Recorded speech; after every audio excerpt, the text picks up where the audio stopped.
électricité? À quand la fin du délestage?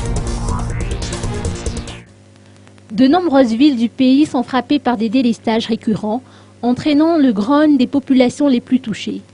Parmi les objectifs immédiats du ministère de l'Énergie et des Hydrocarbures figure la sécurisation des recettes de la JIRAMA, la réduction de la consommation en carburant, l'anticipation sur les risques de délestage technique à travers la remise à niveau des centrales critiques et le retour de fonctionnement du fioul lourd. La mise en œuvre de ce plan devra mettre fin au délestage technique. Le ministre Horace Gatien a tenu à dire à toute honnêteté néanmoins qu'il ne peut pas garantir qu'il n'y aura plus de délestage. À côté du délestage technique, en effet, il y a ce que l'on appelle délestage économique. C'est là où le bât blesse.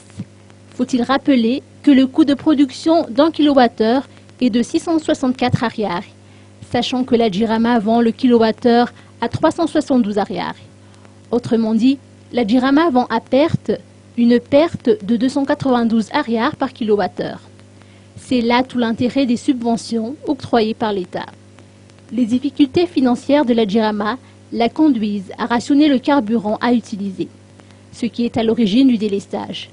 Une partie du prix du carburant est payée par la JIRAMA et le reste est supporté par l'État.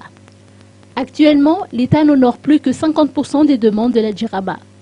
D'ailleurs, une certaine pression est exercée par les bailleurs, comme le Fonds monétaire international, qui s'oppose au maintien des subventions accordées à la JIRAMA.